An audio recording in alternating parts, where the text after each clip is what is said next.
জয়পুরহাটের খেতলালে CNG, auto van ও motorcycle ত্রিমুখী সংঘর্ষে আহত ৩ জনের অবস্থা আশঙ্কাজনক।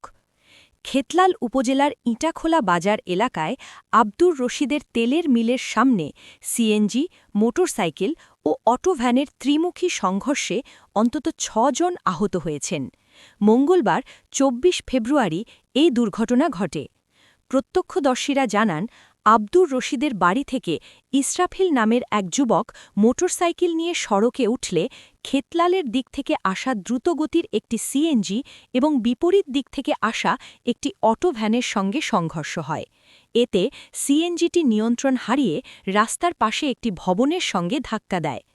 সংঘর্ষে সিএনজি ও অটোভ্যানের যাত্রীসহ মোট ৬ জন আহত হন। দুর্ঘটনার পর মোটরসাইকেল আরোহী ইসরাফিল ঘটনাস্থল থেকে পালিয়ে যান। খবর পেয়ে খেতলাল থানা পুলিশ ঘটনাস্থল পরিদর্শন করে এবং প্রয়োজনীয় ব্যবস্থা গ্রহণের প্রক্রিয়া শুরু করে। আহতদের উদ্ধার করে প্রথমে খেতলাল উপজেলা স্বাস্থ্য কমপ্লেক্সে নেওয়া হয়। সেখানে প্রাথমিক চিকিৎসা দেওয়ার পর ৩ জনের শারীরিক অবস্থার অবনতি হলে তাদের জয়পুরহাট জেলা আধুনিক হাসপাতালে রেফার করা হয়। আশঙ্কাজনক অবস্থায় হাসপাতালে চিকিৎসাধীনরা হলেন: ১. আব্দুল হাকিম, পিতা মুজাফফর হোসেন, গ্রাম হানাইল, জয়পুরহাট। ২. আরিফুল, পিতা মুস্তাফিজুর, জয়পুরহাট।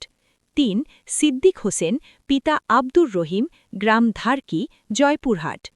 এই ঘটনায় এলাকায় চাঞ্চল্যের সৃষ্টি হয়েছে। দুর্ঘটনার বিষয়ে আইন শৃঙ্খলা বাহিনী প্রয়োজনীয় ব্যবস্থা গ্রহণ করছে বলে জানা গেছে। এস.এম. মিলন, খেতলাল, জয়পুরহাট।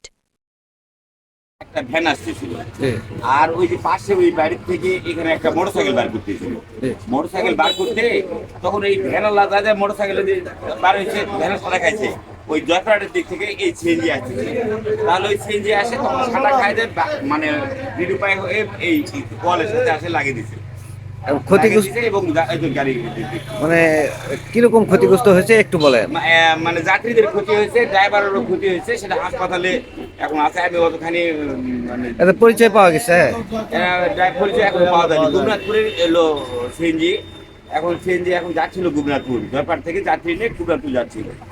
এখন সবগুলো হাসপাতালে, সদর হাসপাতালে। আচ্ছা, ধন্যবাদ।